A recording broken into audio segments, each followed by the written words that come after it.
रोहित धीरे धीरे उठा। उसकी आंखों की लालिमा तो चली गई थी, लेकिन उसके चेहरे पर एक अजीब सी सूनापन था। शेखर और बाबा ने राहत की सांस ली, लेकिन तभी रोहित के चेहरे पर एक अजीब सी मुस्कान फैल गई। तुम लोग सच में सोचते हो कि यह खत्म हो गया?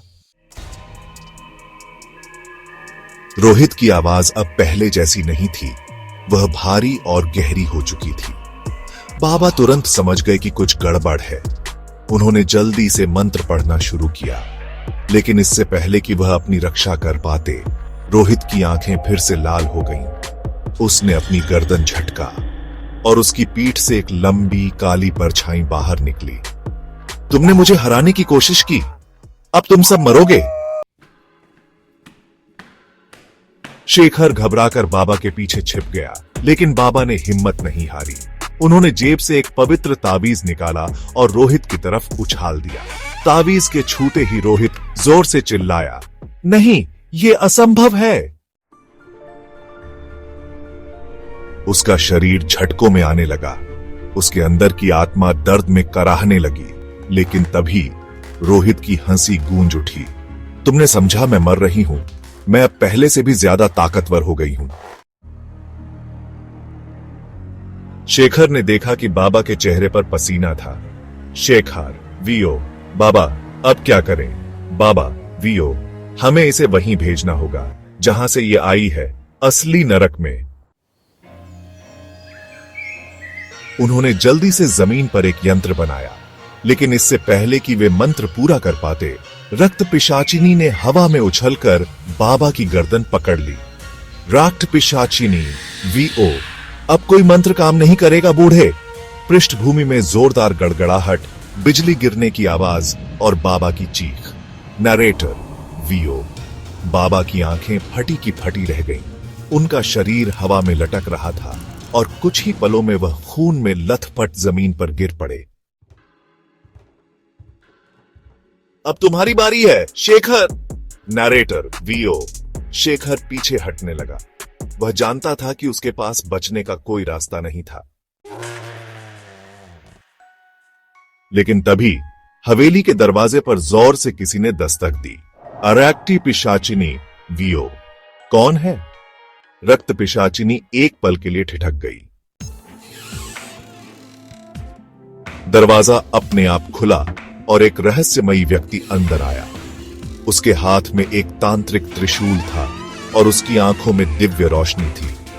आगोरीनाथ, वीओ, अब खेल खत्म हुआ। रक्त पिशाचिनी। हवेली के दरवाजे पर खड़ा वह रहस्यमयी व्यक्ति धीरे धीरे अंदर आया। उसकी आंखों में चमक थी और हाथ में वह त्रिशूल, जिससे एक अजीब सी ऊर्जा निकल रही थी। रैकट पिशाचिनी, वीओ, रक्त पिशाचिनी ने एक पल के लिए उसे घूरा, फिर जोर से हंसने लगी। तो तुम मुझे हराने आए हो? कितनों ने यह कोशिश की थी और देखो उनका क्या हाल हुआ। लेकिन वह रहस्यमयी व्यक्ति शांत खड़ा रहा। उसने धीरे से अपना नाम बताया, अघोरीनाथ। शेखर को यह नाम कुछ सुना सुना सा लगा। क्या आप वही अघोरी हैं जिन्होंने तंत्र विद्या में महारत हासिल की है? तंत्र विद्या से अधिक मैंने उन आत्माओं को मुक्त करना सीखा है जो इस संसार में फंसी हुई हैं। रक्त पिशाचिनी के चेहरे पर अब गुस्से की लकीरें उभर आईं।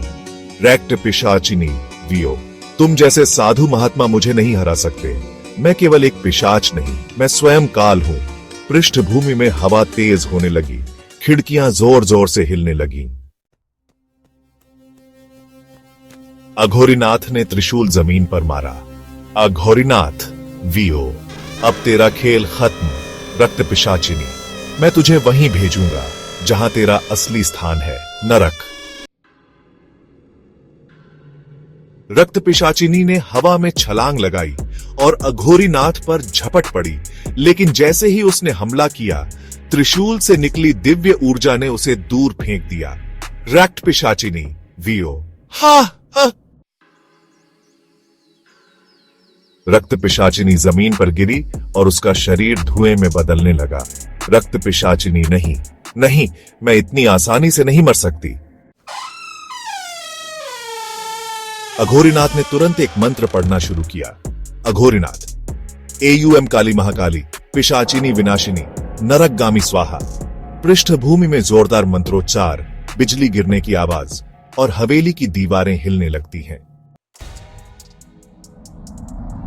रक्त पिशाचिनी के शरीर से काला धुआं निकलने लगा। उसकी चीख हवेली में गूंज उठी। शेखर ने देखा कि रोहित अभी भी बेहोश पड़ा था। बाबा का शरीर भी स्थिर था। अघोरीनाथ ने अंतिम मंत्र पढ़ा, तत्वम तस्मै नमः।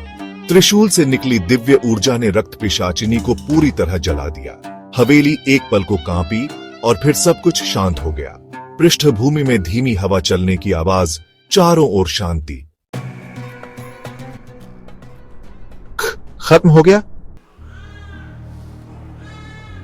अघोरीनाथ ने रोहित के पास जाकर उसकी नाड़ी जांची। यह जीवित है लेकिन कमजोर है। शेखर ने बाबा की तरफ देखा। बाबा की आंखें अब भी खुली थीं, लेकिन उनमें कोई जीवन नहीं था। बाबा, अघोरीनाथ ने धीरे से उनकी आंखें बंद कर दी। उनका कार्य पूरा हो गया था। वे अब मुक्त हैं। शेखर और रोहित दोनों सुरक्षित बाहर आ गए। अघोरीनाथ ने हवेली की ओर देखा। यह जगह अब शुद्ध हो चुकी है, लेकिन याद रखना, बुराई कभी खत्म नहीं होती, ये बस सो जाती है। जैसे ही वे लोग हवेली से दूर जाने लगे, एक टूटी हुई खिड़की के पीछे किसी की लाल आंखें चमक उठीं। क्या रक्त पिशाचिनी सच में खत्म हो गई थी या कोई और भयावह रहस्य अभी भी छुपा था?